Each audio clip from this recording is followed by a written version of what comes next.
Assalamualaikum warahmatullahi wabarakatuh. Saya Rati Peswari dengan NIM 21301046. Sini saya akan menjelaskan atau memaparkan materi nahwu yang keempat, yaitu mengenai isim mausul. Isim mausul atau kata sambung jika diartikan ke dalam bahasa Indonesia yaitu yang.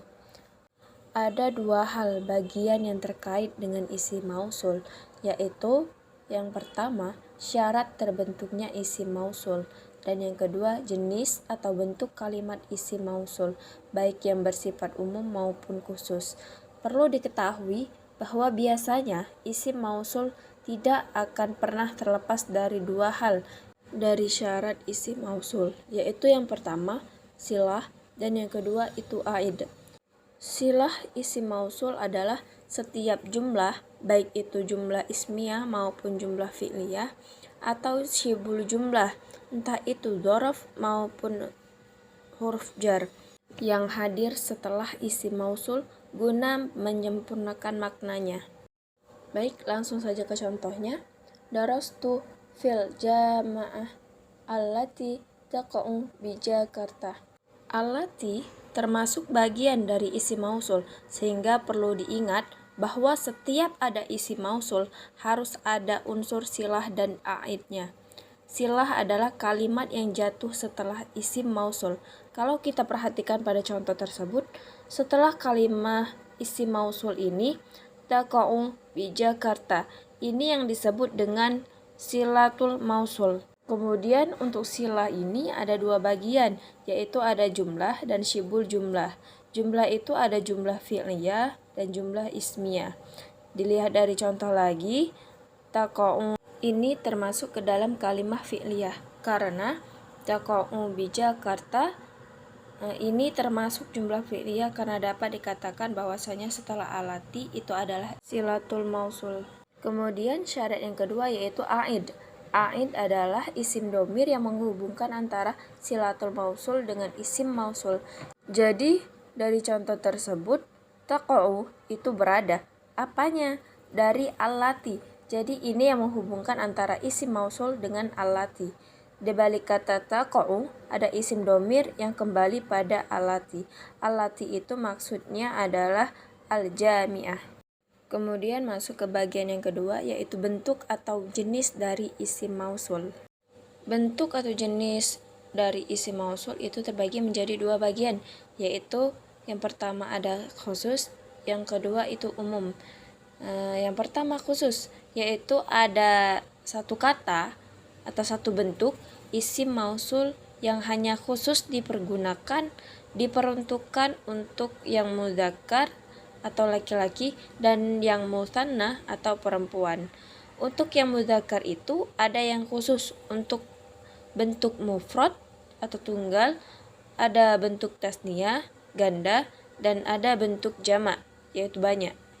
Untuk mufrad itu adalah alladzi, sifatnya adalah mabni, sifatnya adalah tetap, dia tidak akan mengalami perubahan dimanapun dan apapun posisinya. Bentuk yang kedua adalah tasniyah, yaitu berupa alladzani dan alladzaini. Sifatnya mu'rab, sifatnya akan berubah sesuai dengan posisi kata tersebut dalam kalimat. Yang ketiga, bentuk jamak, yaitu alladzina.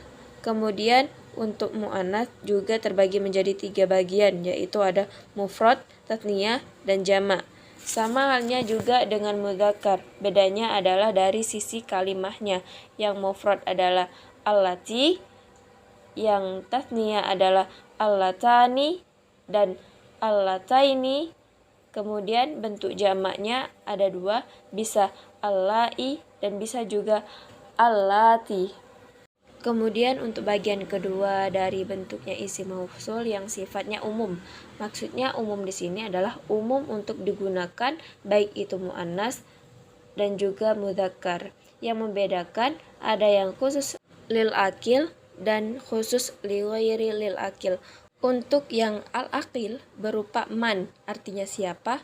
Kemudian untuk yang li ghairil akil berupa ma, artinya apa. Contoh, la ilma lana ila ma 'allamtana. Tidak ada pengetahuan bagi kami kecuali ilmu yang telah Engkau ajarkan kepada kami. Ma alam tanah di sini adalah ma isim mausul. Silatul mausul adalah alam tanah. Aidnya di mana? Aidnya adalah alam tanah. Alam tanah telah Engkau ajarkan. Apa yang Engkau ajarkan? Ma pada kalimah alam tanah. Contoh di dalam Al-Quran pada surah Al-Ma'idah ayat 2. Alladzi jama'a malan wa'addadah. Alladzi yang, jama'a mengumpulkan, malan harta, wa'addadah dan menghitung-hitung. Jadi artinya adalah yang mengumpulkan harta dan menghitung-hitungnya. Alladzi ini termasuk dari bentuk isim mausul yang muzakkar berupa mufrad yang alladzi. Kalimat setelah isim mausul yaitu jama'a malan wa'addada disebut dengan silatul mausul. Kemudian jama'a, di balik kata jama'a ada isim domir atau kata ganti yang kembali ke isim mausul yang disebut dengan a'id. Oke, alladzi yang, jamaah mengumpulkan. Siapa yang mengumpulkan? Yaitu alladzi. Apa yang dikumpulkan? Malan, yaitu harta, wa'addadah dan menghitung-hitungnya. Sekian, itulah penjelasan materi nahwu dari saya. Bila ada kesalahan atau kekurangan, saya mohon maaf. Mohon dikoreksi dan mohon pembenarannya. Saya akhiri. Wassalamualaikum warahmatullahi wabarakatuh.